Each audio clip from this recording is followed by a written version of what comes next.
ಹಿಡ್ಕೊಂಡು 2013ವರೆಗೂ 1100 ನೋಟಿಸ್ ಕೊಟ್ಟು ಖಾತಾಗಳು ಮಾಡಿದ್ದಾರೆ ಬಿಜೆಪಿದಲ್ಲಿ.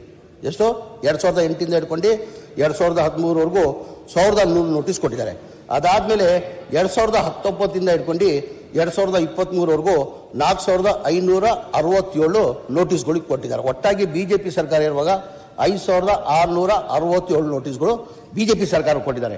ಕಾಂಗ್ರೆಸ್ ಸರ್ಕಾರದಲ್ಲಿ 2013 ಹಿಡ್ಕೊಂಡು 2018ವರೆಗೂ 3286 ನೋಟಿಸ್ಗಳು 86 ನೋಟಿಸ್ಗಳು ಈ ಪದ್ಧತಿ ಯಾರಿಗೆ ನೋಟಿಸ್ಗಳು ಬಿಜೆಪಿ ಇದ್ದ ಕೊಟ್ಟಿರೋದು ಹೇಳ್ತಾ ಬಿಜೆಪಿ ಸರ್ಕಾರ ಕೊಟ್ರಿ ನೀವು ಮಾಡಿದ ಕಾನೂನಿಂದ ನಾವು ಹೇಳ್ತೀನಿ ನಾವು ಕಾನೂನು ಮಾಡಿರಲಿಲ್ಲ ನೀವಿಲ್ಲ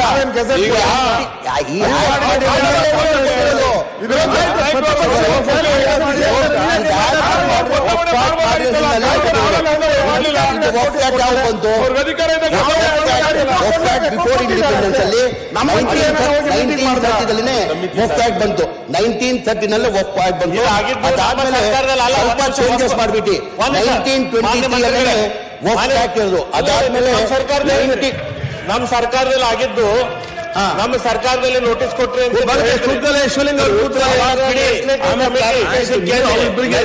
ಕಮಿಟಿಯಿಂದ ಆಗಿದ್ದು ಸರ್ಕಾರದಿಂದ ಆಗಿದ್ದಲ್ಲ.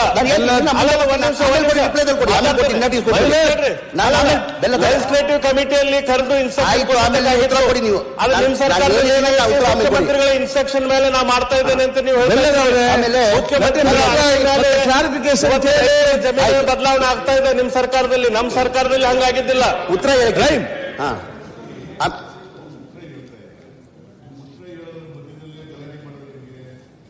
ನೀವು ಪರವಾಗಿ ಉತ್ತರ ಕೊಡ್ಲಿ, ಆಮೇಲೆ ಏನ್ ಕ್ಲಾರಿಫಿಕೇಶನ್ ಬೇಕು ನೀವು ಕೇಳಿ. ಅವರು ಉತ್ತರ ಕೊಡ್ಲಿಕ್ಕೆ ತಯಾರಾಗಿದ್ದಾರೆ. ಈಗ ಅಶೋಕ್ ಅವರು ಲೀಡರ್ ಆಫ್ ದಿ ಅಪೋಸಿಷನ್, ನೀವು ಅನೇಕ ವರ್ಷಗಳ ಕಾಲ ಮಂತ್ರಿಗಳಾಗಿದ್ರಿ. ಸರ್ಕಾರ ಉತ್ತರ ಕೊಡುವಾಗ ಮಧ್ಯೆ ಡಿಸ್ಟರ್ಬ್ ಮಾಡಿದ್ರೆ ಅವ್ರು ಉತ್ತರ ಕೊಡಕ್ಕಾಗತ್ತಾ? Let him reply. ಆಮೇಲೆ ಕೇಳಿ, ಏನ್ ಬೇಕಾದ್ರೂ ಕೇಳಿ, ಬರ್ಕಳಿ ಕೇಳಿ. ಆಮೇಲೆ ಈ ಒಪ್ಪ್ಯಾಕ್ ಬಂದಿರೋದು ಹೇಳ್ತಾ ಇದ್ದೀರಾ, ಸ್ವಾತಂತ್ರ್ಯ ಬರೋದು ಮುಂಚೆನೆ ಮುಖ್ಯಮಂತ್ರಿಗಳು ಹೇಳಿದ್ದಾರೆ ಮಂತ್ರಿಗಳು ಉತ್ತರ ಕೊಡುವಾಗ ನೀವೆಲ್ಲ ಡಿಸ್ಟರ್ಬ್ ಮಾಡಬಾರ್ದು ಅಂತ. ನಾನು ಹಂಗೆ ವಿರೋಧ ಪಕ್ಷ ನಾಯಕ ಮಾತಾಡುವಾಗ 12 ಜನ ಎದ್ದು ನಿಂತ್ಕೊಂಡು ಮಾತಾಡಕ್ಕೆ ಬಿಡಲಿಲ್ಲ. ಇಲ್ಲ, ಇನ್ಮೇಲೆ ಮಾತಾಡಕ್ ಕೊಡಲ್ಲ ಬಿಡಿ. ಮಾತಾಡ್ಬೇಡ್ರಪ್ಪ, ಇನ್ಮೇಲೆ ಯಾರು ಮಾತಾಡಲ್ಲ. 12 ಜನ ಇನ್ಮೇಲೆ ಯಾರು ಮಾತಾಡಲ್ಲ, ಮಾತಾಡಕ್ಕೆ ಬಿಡಲಿಲ್ಲ. ನೀವ್ ಹೇಳ್ತೀರಾ, ನೀವು ಗಲಾಟೆ ಮಾಡ್ತೀರಿ, ನೀವು ಮಾತ್ರ ಸುಮ್ಮನೆ ಇರಿ ಅಂತ ಹೇಳಿ. ಒಂದೊಂದ್ಸಾರಿ ಕಂಟಿನ್ಯೂಯಸ್ ಆಗಿ ಮಾತಾಡಬಾರ್ದು ಅಂತೇನಿಲ್ಲ. ಅವ್ರಿಗೆ ಅನುಮಾನ ಬಂದಾಗ ಕೇಳ್ತಾರೆ. ನೀವು ಉತ್ತರ ಕೊಡಕ್ ಆಗಲ್ಲ ಅಂತಂದ್ರೆ ಕೊಡಬೇಡಿ. ಅಲ್ಲ, ವಿರೋಧ ಪಕ್ಷ ನಾವು ಮಾತಾಡುವಾಗ ಅವ್ರದ್ದೇನಿತ್ತು ನಾವು ವಿರೋಧ ಪಕ್ಷದವ್ರು ಮಾತಾಡುವಾಗ ಯಾರು ಯಾರು ಪ್ರಶ್ನೆ ಮಂತ್ರಿ ಕೊಡಬೇಕು. ರೂಲಿಂಗ್ ಪಾರ್ಟಿಯವರು ಉತ್ತರ ಕೊಡುವಾಗ ಯಾರು ವಿರೋಧ ಪಕ್ಷದವರು ಮಾತಾಡಬಾರ್ದು ಅಂತ let us pass A resolution, let us take A decision in this house. ಅಲ್ಲ, ಹಂಗೆ ಆಗಲ್ರಿ, ಹಂಗ ಆಗೋದಿಲ್ಲ. ಅಲ್ಲ, ನಮ್ಗೆ ಹೇಳ್ತಾ ಇದ್ದೀರಲ್ಲ ನೀವು ಉತ್ತರ ಕೊಡಕ್ಕೆ ಮಾತ್ರ ಮಾತಾಡಬೇಡಿ. ತಗೋಬಹುದು, ನಾವು ಮಾತಾಡ್ತಾ ನೀವು ಡಿಸ್ಟರ್ಬ್ ಮಾಡಬೇಡಿ. ಹಾಗೆಲ್ಲ ಈಗ ಅವ್ರು ಉತ್ತರ ಕೊಡ್ಲಿ, ಅವ್ರು ಉತ್ತರ ಕೊಡ್ಲಿ. ಏನು ಕೇಳಲೇಬೇಡಿ ಅಂತ ಹೇಳಕ್ ಹೋಗಲ್ಲ. 3 ಜನ 4 ಜನ ಒಟ್ಟಿಗೆ ಎದ್ದು ನಿಂತ್ಕೊಂಡು ಕೇಳಿದ್ರೆ ಏನು 12 ಜನ ಉತ್ತರ ಹೆಂಗೆ? 12 ಜನ ಎದ್ದು ನಿಂತ್ಕೊಂಡು ಮಾತಾಡಲ್ಲ, ಇನ್ಮೇಲೆ ಮಾತಾಡಲ್ಲ. ಬಟ್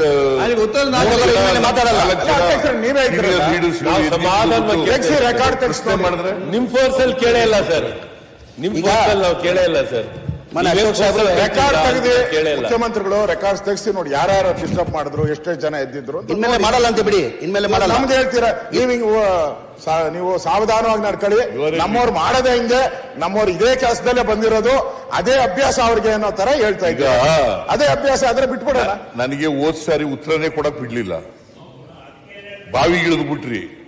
ಹೌದು, ನೀವು ಉತ್ತರನೇ ಕೊಡಕ್ ಬಿಡ್ಲಿಲ್ಲ. ಅಲ್ಲ ಸರ್, ನೀವು ನಮಗೆ ಮಾತಾಡಲಿಲ್ಲ, ಅವ್ರು ಬಿಡ್ಲಿಲ್ಲ. ಅನಿವಾರ್ಯವಾಗಿ ಬಾವಿಗೆ ಹೋದೇವು ನಾವು. ಈಗ ನೋಡಿ, ಪ್ರಜಾಪ್ರಭುತ್ವ ವ್ಯವಸ್ಥೆಯಲ್ಲಿ ಸಂಸದೀಯ ಚೌಕಟ್ಟಿನಲ್ಲಿ ಕೆಲಸ ಮಾಡುವಾಗ ಅನುಮಾನಗಳಿದ್ದಾಗ ಕೇಳಬೇಕು. ಬಟ್ ಅದನ್ನೇ ಒಂದು ಕಂಪ್ಲೀಟ್ ಆಗಿ ಉತ್ತರ ಕೊಡಕ್ಕೆ ಬಿಡದೇ ಇಲ್ಲ ನಾವು ಅನ್ನೋ ತರ ಆಗ್ಬಾರ್ದು, ಪರಿಸ್ಥಿತಿ ನಿರ್ಮಾಣ ಆಗ್ಬಾರ್ದು. ಅಲ್ಲ ಸರ್, ಒಬ್ಬೊಬ್ರು ಎದ್ ನಿಂತ್ಕೊಂಡು ಮಾತಾಡ್ಲಿ. ಈಗ ನಾನ್ ಮಾತಾಡುವಾಗ ಯಾರಿಗೋ ಒಬ್ಬರಿಗೆ ಡೌಟ್ ಬರ್ತೈತೆ, ಒಬ್ರು ಎದ್ ನಿಂತ್ಕೊಂಡು ಮಾತಾಡ್ಲಿ, ಕೇಳಲಿ, ನಂದೇನು ಅಬ್ಜೆಕ್ಷನ್ ಇಲ್ಲ. ನಾನು ಎಲ್ಲರೂ ಎದ್ ನಿಂತ್ಕೊಂಡು ಗಲಾಟೆ ಮಾಡಿದ್ರೆ ನಾವು ಮಾತಾಡೋದಂಗೆ ನಮ್ ಸ್ಪೀಕರ್ ಅವರು ಬುಲೆಟ್ ಟ್ರೈನ್ ತರ ಇರ್ತಾರೆ. ಆಯ್ತಾ ಆಯ್ತಾ ಆಯ್ತಾ ಆಯ್ತಾ ಆಯ್ತಾ ಅಂತ ಹೇಳ್ತಾನೆ ಇರ್ತಾರೆ, ಬುಲೆಟ್ ಟ್ರೈನ್ ತರ. ಅವ್ರಿಗೆ ಗೊತ್ತಿದೆ, ಅವ್ರು ಸಾಕಷ್ಟು ಅನುಭವ ಆಗಿದೆ, ಅವ್ರು ಮಾತಾಡ್ತಾರೆ. ಬೇರೆಯವ್ರನ್ನ ಮಾತಾಡಿದ್ರೆ ವಿರೋಧ ಪಕ್ಷದ ನಾಯಕರು ಮಾತಾಡುವಾಗ ಅಥವಾ ಅಶ್ವಥ್ ನಾರಾಯಣ ಮಾತಾಡುವಾಗ ಅಥವಾ ಡೆಪ್ಟಿ ಲೀಡರ್ ಮಾತಾಡುವಾಗ ಇನ್ಯಾರೋ ಬೇರೆಯವ್ರು ಮಾತಾಡುವಾಗ ಸುನಿಲ್ ಮಾತಾಡುವಾಗ ಹೇಳಿದ್ರೆ ಸ್ಪೀಕರ್ ಇದ್ದಾರೆ, ಸ್ಪೀಕರ್ ಕಂಟ್ರೋಲ್ ಮಾಡ್ತಾರೆ. ನಾವು ಹಾಗಂತೇಳಿ ಅವ್ರು ಮಾತಾಡ್ತಾರೆ ನಾವು ಮಾತಾಡ್ತೀವಿ ಅಂತ ಅನ್ಬಾರ್ದು. ಆಯ್ತು, ಆಗಿಲ್ಲ ಅವ್ರು ಮಾಡೋದೇ ತಪ್ಪು ಹೇಳ್ಬೇಕು. ಈಗ ಮನೆ ಅಶೋಕ್ ಸಾಹೇಬ್ ಹೇಳ್ದಂಗೆ ಈ ಆಕ್ಟ್ ಇವತ್ತಿಂದ ಇಲ್ಲ, ಬಿಫೋರ್ ಇಂಡಿಪೆಂಡೆನ್ಸ್ ಅಲ್ಲೇನೆ 1913 ಆಕ್ಟ್ ಆಗಿರೋದು. ಏನೇ ಹಿಂದಿನ ಬಿಫೋರ್ ಇಂಡಿಪೆಂಡೆನ್ಸ್ ಬ್ರಿಟಿಷ್ ಕಾಲದಲ್ಲೇನೆ 1930 ಓದ್ತೀನಿ, ನಿಮ್ಗೆ ಡೀಟೇಲ್ ಕೊಡ್ತೀನಿ ನಾನು. 1930 ಆಕ್ಟ್ ಆಗಿರೋದು. ಅದಾದ್ಮೇಲೆ ಸ್ವಲ್ಪ ಚೇಂಜಸ್ ಮಾಡಿ ತಿರ್ಗಾ 1923 ಇನ್ನೊಂದು ಆಕ್ಟ್ ಮಾಡ್ತಾರೆ. ಅದಾದ್ಮೇಲೆ ಆಫ್ಟರ್ ಇಂಡಿಪೆಂಡೆನ್ಸ್ ಅಲ್ಲಿ 1954 ವಫ್ ಅಮೆಂಡ್ಮೆಂಟ್ ಆಕ್ಟ್ ಮಾಡ್ತಾರೆ. ಆ ಹಿನ್ನೆಲೆಯಲ್ಲೇ ನಾವೆಲ್ಲ, ನೀವು ಹೇಳಿದ್ರಿ ಈ ಆಕ್ಟ್ ನೀವು ಮಾಡಿದ್ದಕ್ಕೋಸ್ಕರನೇ ನಾವೆಲ್ಲ ನೋಟಿಸ್ ಸರ್ವ್ ಮಾಡಿರೋದು. ಅದೇ ಕೆಲಸ ನಾನು ನೋಟಿಸ್ ಸರ್ವ್ ಮಾಡಿರೋದು ಅಂತ ತಮ್ಮ ಗಮನಕ್ಕೆ ತರ್ತೀನಿ. ಜೊತೆಯಲ್ಲಿ ಒಂದು ಸುಪ್ರೀಂ ಕೋರ್ಟ್ ಆದೇಶ ಆಗಿದೆ, ತಮಗೆಲ್ಲ ಗೊತ್ತಾಗಿ 1998 ಒಂದು ವಫ್ ಇಟ್ ಇಸ್ ವಫ್ ಅಂತ ಹೇಳ್ಬಿಟ್ಟು ಸುಪ್ರೀಂ ಕೋರ್ಟಲ್ಲಿ ಆದೇಶ ಆಗಿರೋದು ತಮಗೆಲ್ಲ ಗೊತ್ತಾಗಿದೆ. ಅದಾದಮೇಲೆ ಲಾ ಡಿಪಾರ್ಟ್ಮೆಂಟಿಂದ ಒಂದು ಒಪಿನಿಯನ್ ಕೇಳ್ತಾರೆ, ಲಾ ಡಿಪಾರ್ಟ್ಮೆಂಟ್ಗೆ ಒಂದು ಒಪಿನಿಯನ್ ಕೇಳ್ತಾರೆ. One Waqf it is Waqf ಇದೀಗ ಅಪ್ಲಿಕೇಬಲ್ ಆಗ್ತದ ಅಂತ ಕೇಳ್ತಾರೆ. ಇಮಾನ್ ಅಬಾಲಿಷನ್ ಆಕ್ಟ್ ಅದಕ್ಕೆ ಇಂಪ್ಲಿಮೆಂಟ್ ಆಗ್ತದಂತ. ಅದಲ್ಲಿ ನಿಮ್ಮ ಸರ್ಕಾರ ಇರುವಾಗ ಸಮ್ಮಿಶ್ರ ಮೋಸ್ಟ್ ಪ್ರಾಬಬ್ಲಿ ಸಮ್ಮಿಶ್ರ ಸರ್ಕಾರ